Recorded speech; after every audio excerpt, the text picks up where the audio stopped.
Welcome back to JoJo's Bizarre Adventures Anime Review, episode number 19. Before I talk about this newest episode of the anime, I have two big announcements. One yesterday I got a raise in my salary, and today I woke up this morning and I got an email telling me that I got a new subscriber, and effectively as of today, I have 100 subscribers. It took me 5 years to get this far, and thank you for 100 subscribers. Hope I get more.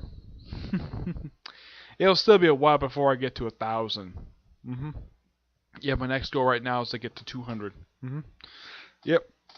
Alright, let's talk about this newest episode of the anime, which is the 12th episode of JoJo's Bizarre Adventure Golden Wind, Second Mission from the Boss, which is also the 120th episode of the anime. This one is adapted from chapters 478 to 481, which means that as this episode, there's exactly 115 chapters left. And there is like 28 episodes left to air. 28. Yeah, because I had heard originally, I heard from an article I read from comic.com that this season was going to be 40 episodes long, though there was another article I read, apparently it was going to be 39 episodes. I haven't heard confirmation about that. Anyways, for this particular episode, we have Gorno, Abedito, and Fugo go to Pompeii to retrieve a key. And they travel there via car, though Fargo makes the wrong turn, though, yeah, Gorno basically comments about that, kind of gets angry at him, and he tries to turn around, go to the right turn, get to Pompeii.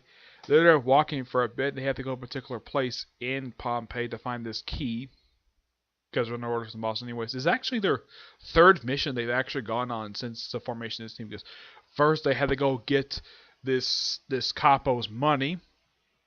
Got that. Second was to protect the boss's daughter for like a week, while also getting supplies. This is actually kind of part of that, but the next one, basically, this is actually kind of like the next step in the mission to protect the boss's daughter by getting this key to bring the girl to the boss himself. Which that's not going to go out to plan when they get a chance to finally meet the guy and how much of a jerk this guy is. So they get there, and then they come across a mirror, a very odd-looking mirror, and then Fargo gets sucked into a mirror world. I'm like, mirror ability, and it involves a stand. Yeah, this is a semi-reused stand from Stardust Crusaders.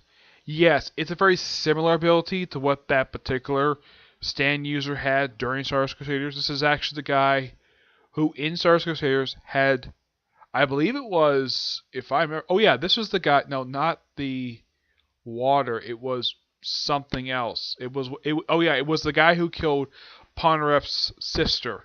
Yeah, it's a very similar stand ability, and unlike with that one where it's basically in reflection of something, this one definitely he goes to the mirror world. Well, it's a similar stand ability.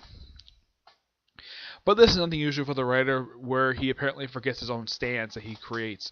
I'd say it's a similar stand, but not a carbon copy. I'd say it's similar abilities. And of course, this one is called, well, Fargo, you actually know the name of his stand. It's called Purple. I think it's like Purple Smoke.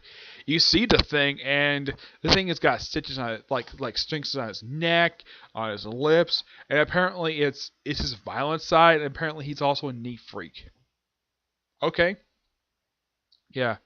As for the other stand, I believe its name is Alamo. I think it's called. Yeah, it's basically a mirror stand. He's bringing everything's reversed in the mirror world, and because they show off. And they also, in this episode, they show Fargo's backstory. He was actually the last member of the team. They didn't show his backstory for him. Where he was son of a noble, very highly intelligent, went to college, went to university at the age of 13. Apparently got close to a professor. He nearly beat the guy to death. And he was able to get off due to his parents buying off the judge. But because of what he did, he was disowned. Yep, for beating a professor who was very much crossing the line. If this was done in the U.S., the professor basically would, now the kid himself would not have been arrested for what he did. He had no choice but to do it. Well, of course, he also had the jealous rage. But this professor was basically touching a minor, something he should not be doing. And plus, no one brought up the fact the professor was drooling. Yes, it appears that this professor was going to molest him. That's what it looked like to me, because he was drooling and it seemed like he really wanted to get with this 13-year-old boy. Yep, implied child molestation. Unlike in Black Butler, where it did kind of happen, this one's very heavily implied this guy wants it. And this guy, I do not feel sorry for this professor for what happened with him. He basically got nearly beat to death with an encyclopedia. I'm like, that's a very interesting weapon to use, a book to beat someone to death with. I've heard people use clubs, crowbars, baseball. I've heard many different objects used to beat someone to really either beat someone to death or nearly beat someone to death, but never a book. Yeah, apparently it was a 400-page book. I'm like, yeah, so it's completely justified, though. Yeah, this is plausible for this to happen. Yep. And apparently, after he got disowned, before he got disowned, he just wandered the streets, shoplifting, pickpocketing. Apparently, he came across Bruno very oddly. It's like he's in the same restaurant. And apparently, the guy is so smart that he points out a judicial case for apparently happened in 1982, about 19 years for events of the show, or the season, anyways, and points out that yeah, he's completely just. He has good reason for what he does. So he sits down with Bruno, talks to him for a little while, asks him to the team. He's like, okay. It's like, even though he kind of almost declines, he says he just can't control his temper. He says, well, just see what happens. It joins, and then of course that's what leads to the fight.